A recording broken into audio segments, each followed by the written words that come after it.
जय श्री कृष्णा। राधे राधे। आप सभी को अनंत चतुर्दशी की हार्दिक शुभकामनाएं। भाद्रपद मास की शुक्ल पक्ष की चतुर्दशी तिथि को अनंत चतुर्दशी कहा जाता है। यह दिन भगवान श्री हरि विष्णु को समर्पित है। इस अवसर पर भक्तजन अनंत स्वरूप में भगवान विष्णु की पूजा अर्चना करते हैं। कहा जाता है कि इस दिन श्रद्धापूर्वक व्रत रखकर और विष्णु सहस्र नाम का पाठ करने से भक्त की हर मनोकामना पूर्ण होती है। भगवान श्री हरि प्रसन्न होकर अपने भक्त को सुख, संपत्ति, धन धान्य, यश वैभव, संतति और जीवन के सभी प्रकार के सुख प्रदान करते हैं। अनंत चतुर्दशी का महत्व इस बात में भी छिपा है कि भगवान विष्णु को आदि, मध्य और अंत से परे माना गया है। वे स्वयं अनंत हैं। इस दिन उनके आनंद स्वरूप की पूजा की जाती है। पूजा में विशेष महत्व उस 14 गांठों वाले धागे का है जिसे अनंत सूत्र कहा जाता है।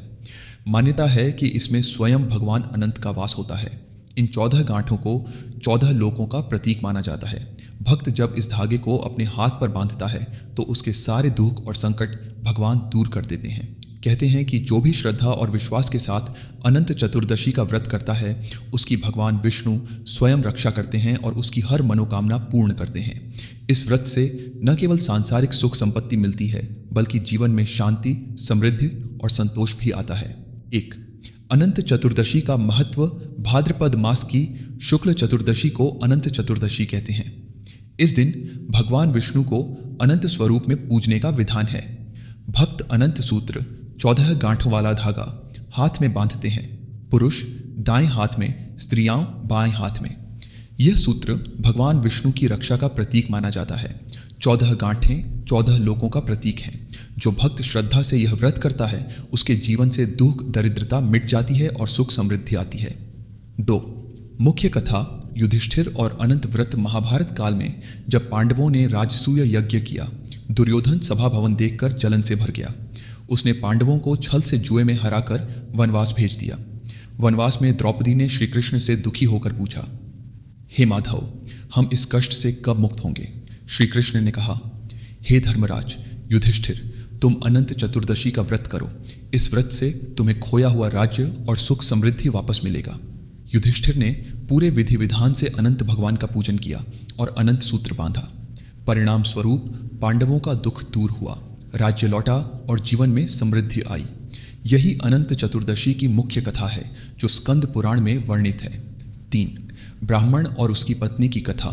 एक नगर में एक ब्राह्मण प्रतिदिन भगवान विष्णु की पूजा करता और अनंत सूत्र धारण करता था। उसकी पत्नी ने एक दिन पूछा, यह साधारण धागा क्यों बांधते हो? ब्राह्मण ने कहा, यह कोई साधारण धागा नहीं, स्वयं भगवान अनंत इसमें विराजमान है। पत्नी को विश्वास नहीं हुआ। उसने झुंझलाकर वह धागा उतारकर आग में फेंक दिया। धीरे धीरे ब्राह्मण के घर में दरिद्रता आ गई, रोग आ गए और सुख शांति चली गई। जब पत्नी को अपनी गलती का एहसास हुआ तो उसने पति से क्षमा मांगी। दोनों ने पुनः श्रद्धा से अनंत व्रत किया। तब भगवान विष्णु प्रसन्न हुए और उनके जीवन में सुख समृद्धि लौट आई। यह कथा अनंत सूत्र का महत्व समझाने के लिए कही जाती है। 4. 14 गांठों और 14 लोकों की कथा। कहा जाता है कि जब भगवान विष्णु ने अनंत स्वरूप धारण किया, उन्होंने ब्रह्मांड की रक्षा का संकल्प लिया। 14 गांठें भूलोक, पाताल, स्वर्गलोक आदि 14 लोकों का प्रतीक हैं। हर गांठ एक लोक की रक्षा का वचन है। इसलिए अनंत सूत्र धारण करने वाला भक्त 14 लोकों के आशीर्वाद से संरक्षित होता है। 5. लोक कथाएं और जनश्रुतियाँ। अनंत चतुर्दशी की कथा बहुत समय पहले की बात है। सतयुग में सुमंत नाम के एक ब्राह्मण रहते थे। उनकी पत्नी का नाम दीक्षा था। वह बहुत ही धर्मनिष्ठ, पवित्र और भगवान में श्रद्धा रखने वाली स्त्री थी। कुछ समय बाद दीक्षा का देहांत हो गया। पत्नी की मृत्यु के बाद सुमंत ने कांतिमती नाम की दूसरी स्त्री से विवाह कर लिया। कांतिमती का स्वभाव अलग था, लेकिन वह भी घर को अच्छे से संभालने लगी। समय बीता और सुमंत और कांतिमती की एक सुंदर और धार्मिक स्वभाव वाली कन्या हुई जिसका नाम सुशीला रखा गया। सुशीला का विवाह जब सुशीला बड़ी हुई तो उसका विवाह एक ऋषि कुमार कौंडिन्य से हुआ। विवाह के बाद जब सुशीला पति के साथ अपने नए घर जा रही थी तो रास्ते में उसने देखा कि कुछ स्त्रियां नदी के किनारे बैठकर भगवान विष्णु का पूजन कर रही हैं। वे स्त्रियां एक विशेष व्रत कर रही थीं जिसे अनंत व्रत कहते हैं।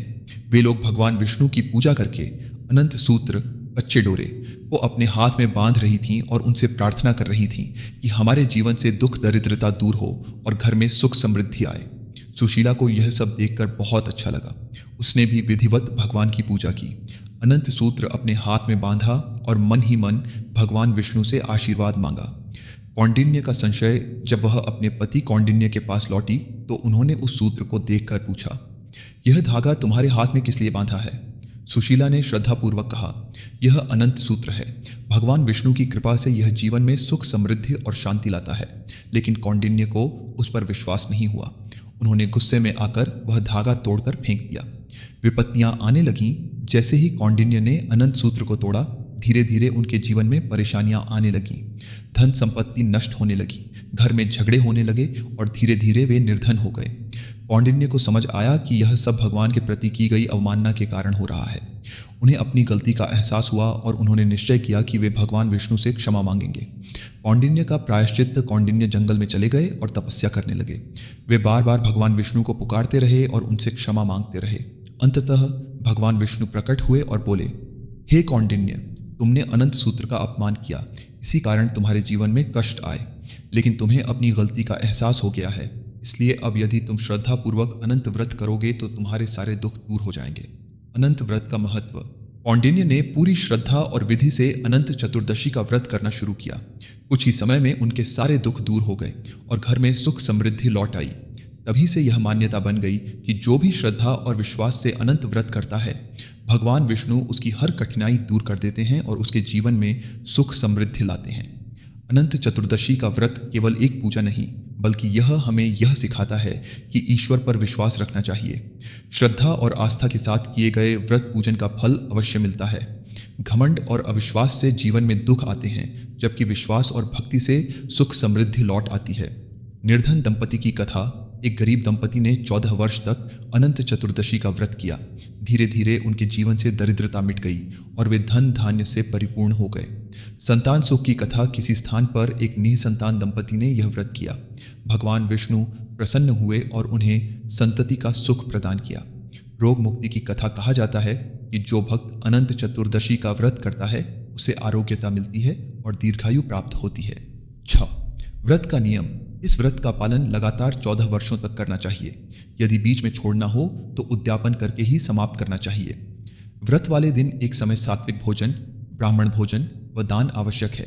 रात में जागरण और भजन कीर्तन करना चाहिए।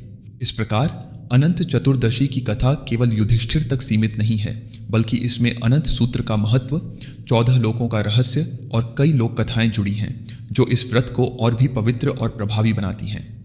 अनंत चतुर्दशी पूजन विधि। 1. ब्रह्म मुहूर्त में स्नान करके पूजा स्थल शुद्ध करें। 2. कलश स्थापना करें। पास में भगवान विष्णु की मूर्ति चित्र रखें। 3. केसर या हल्दी से रंगे कच्चे दोहरे सूत का 14 गांठों वाला अनंत सूत्र तैयार करें। 4. गंध, अक्षत, पुष्प, धूप, दीप, नैवेद्य अर्पित करें। 5. अनंत देव का ध्यान कर पुरुष दाएं हाथ पर, स्त्रियां बाएं हाथ पर अनंत सूत्र बांधें। 6. व्रत के दिन केवल एक समय सात्विक भोजन करें। 7 ब्राह्मण को दान दक्षिणा दें और रात में भजन कीर्तन करें। 8.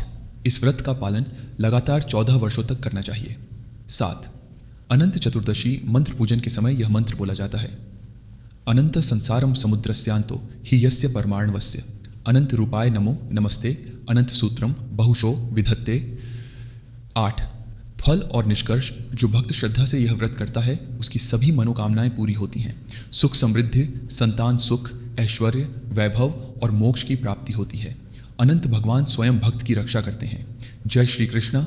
राधे राधे। आप सभी श्रोताओं को अनंत चतुर्दशी की हार्दिक शुभकामनाएं। धन्यवाद।